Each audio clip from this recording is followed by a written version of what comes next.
Because we can plot stars on an HR diagram, that gives us a tool to determine the age of very young clusters of stars. And here's a case in point. We have NGC 2264. It's a young cluster of stars in a nebula. It's a very evolving system with many pre-main sequence stars. The HR diagram over here has the stars plotted, temperature and luminosity. And as those stars are plotted, what is revealed is most of the stars have not yet arrived on the main sequence. Well, that's very important to know. Actually, it's easier for very large stars to get to the main sequence. They don't take as long. So some of the larger stars have arrived on the main sequence, but most of them are either at the birth line or progressing toward the birth line.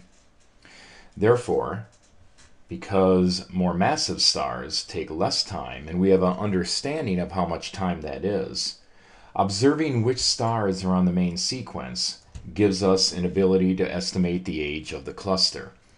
Because a particular star that's just arriving on the main sequence, well, it's the same age as all the other stars.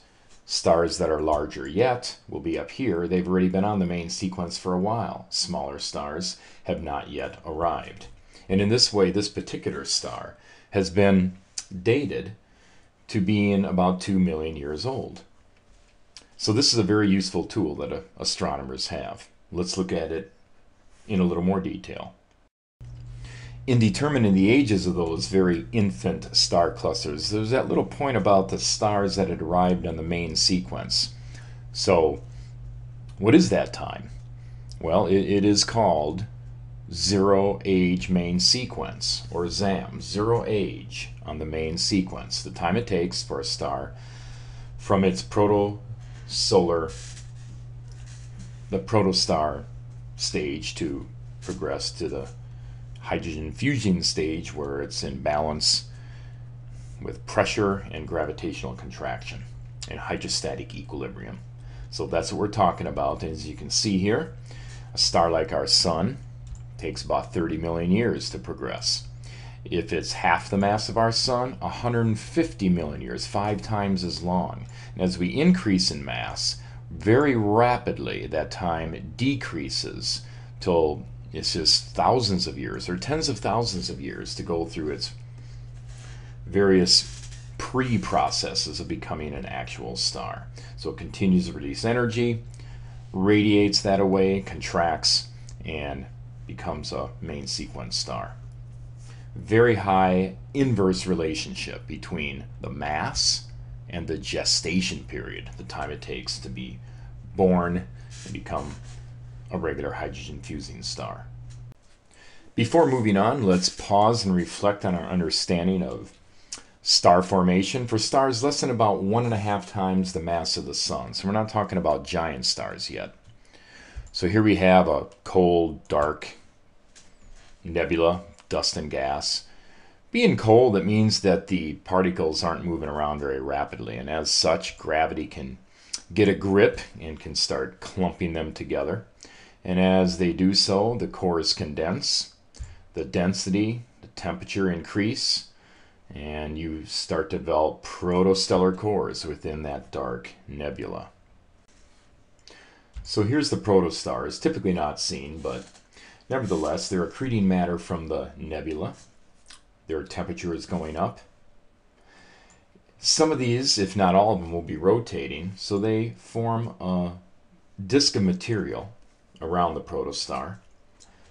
And that accreting process is diminishing as the core is heating up. So we're progressing from protostar to pre-main sequence. At the same time, in the very core of that star, you're arriving at temperatures approaching fusion temperatures. So the star is getting hotter and radiating more and more. We're at the T-Tauri stage, where we have the bipolar outflows. And the stellar wind associated with this very hot young star is sufficient to completely stop the accretion, blowing the debris, some of it at least, into space. And at that point, The nuclear fusion taking place in the core is stabilizing out into hydrostatic equilibrium. The star is now in the main sequence. If conditions are not too extreme externally, the debris ring that's around will potentially form new planets. And the violence stages in the T-Tauri stage will potentially produce shock waves, initiating new star development in the surrounding molecular cloud. So that in a nutshell is the process that young stars go through in becoming a main sequence star. Well, we now know that stars form in clusters, and there's a huge variety of different kind of stars in these clusters. There's lots of detail associated with all this, and we certainly can't cover it all. Here's a 50 million year old star cluster showing blue main sequence stars to red supergiants. Now, the evolution of stars is based on, well, surprise, surprise, mass, foundationally. And even though there's excruciating detail from the smallest to the largest and all the various processes going on, we will broadly classify the masses as follows. We have the very low mass from 0.08 to 0.4 solar masses. Low mass would be 0.4 to 2 solar masses. Medium mass will designate 2 to 8 solar masses, and then high mass greater than 8 solar masses. So these are broad distinctions where there's clearly different processes going on that are worth noting. And we won't even cover all them, but we'll highlight some of the key features. Now, our mediocre star, quote unquote, is mediocre in size. We're always referencing it when we compare other masses. So how many solar masses does another star have? But our star is just right to sustain advanced life for, well, nobody knows how long, but life in general for billions of years. So that makes it pretty special. By comparing clusters of different ages, we can observe stars of various masses and various states of evolution. So for instance, a very young cluster will have high mass stars. However, a young cluster won't have very low mass stars. A medium age cluster will have stars like our sun and maybe some low mass stars. And only older clusters will have stars that are really small. Turns out the convective regions of the various stars are very different. And you can imagine that that significantly pertains to the various development processes they go through. A high mass star, convective in the very center. Here a star like our sun is convective at the outer edge, whereas a very low mass star is convective all the way through. So there is significant differences in the development of the various mass stars. Well, we know that mass is the most important characteristic of a star. Well, how much mass can a star have? And how little mass can a star have and still be a star? So let's consider the extremes for a moment. First of all, the smallest possible stars. If the nebula that's producing the star is too small, the protostars that are developing can never reach the 10 million Kelvin needed for nuclear fusion to actually become a star. Instead, a unique form of matter called degeneracy, degenerate matter, or degeneracy pressure, will halt the contraction before fusion can begin. So it halts it so the core cannot become hot enough to fuse. Now, degeneracy is really strange. It's a kind of pressure that battles gravity like thermal pressure, but it's not thermal. Rather, the pressure is based on density and not temperature, and we'll discuss that a little bit more. So here is our hypothetical system, in this case a trinary star system. Not very common, or at least not very much expecting a system like this to produce anything very interesting in terms of planets that might support life, but that's beside the point. Here we have, though, a nice picture of an image, graphic painting of a brown dwarf with a rocky planet orbiting it. Well, Objects with masses less than about 8% or 0.08 times the mass of the sun fall into the condition of not being able to reach that core temperature and become stars. So these are known as failed stars, otherwise known as brown dwarfs. But lest you think that these are little lightweights, a brown dwarf can be as much as 80 Jupiter masses, where Jupiter is over 300 times the mass of Earth. So a body can be really, really huge and still not make it to star status. You know how we discussed the various spectral classifications? Oh, be a fine gremlin, kiss me. Well, subsequently, in trying to decipher the transitions between star and not star, two more classifications have been introduced: L dwarfs, 2200 Kelvin to 1400 Kelvin, and T dwarfs, less than 1400 Kelvin. So if you want to remember that, the mnemonic can be expanded to go something like this. Oh, be a fine gremlin, kiss me, lovingly, tenderly. Now, if that kind of wigs you out, then don't worry about it, but it's probably too late. You probably can't help but remember it now. In any case, it's hard to determine exactly where one leaves off and the other begins, because there are fusion processes that are taking place in the transition masses here that are still being studied. But in any case, the T dwarfs are in the brown dwarf category.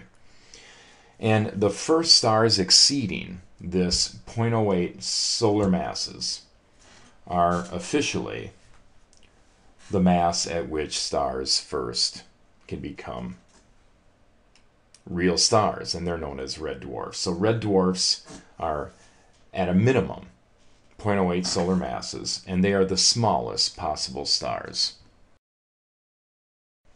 So how about the largest possible stars? Well, it's really difficult to define exactly how large stars can be.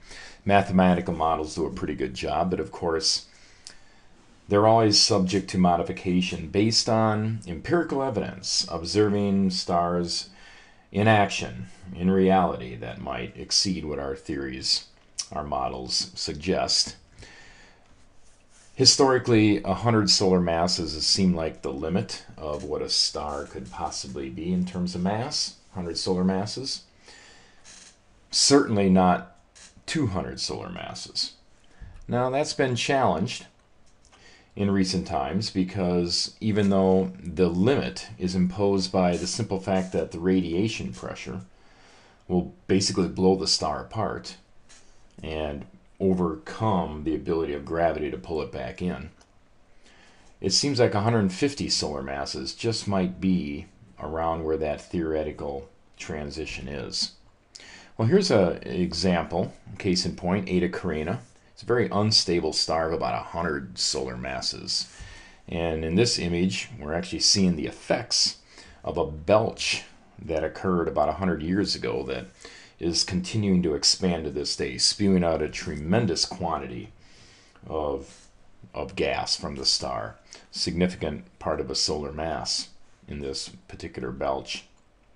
Well, here's the Pistol star, and this thing is right about at that theoretical limit. We have an infrared image here which shows this star in historically where it emitted a whole bunch of gas and dust, which is still evolving to this day, showing the outflow of the layers of gas that have been blown off. Well, it resides near the center of our galaxy, and it's very hard to image, but this is right at that point where it looks like it might be the largest possible star that could exist. We do, however, have some evidence for a star that might even be larger, LBV 1806-20, greater than 150 solar masses. It appears to manifest greater mass than that. It appears also to have about 5 million solar luminosities, so it's bright beyond comprehension, and it's really hard to reconcile that with star formation theory. We don't understand how a star this size and this intensity could really form. So this is all subject to ongoing fruitful investigation.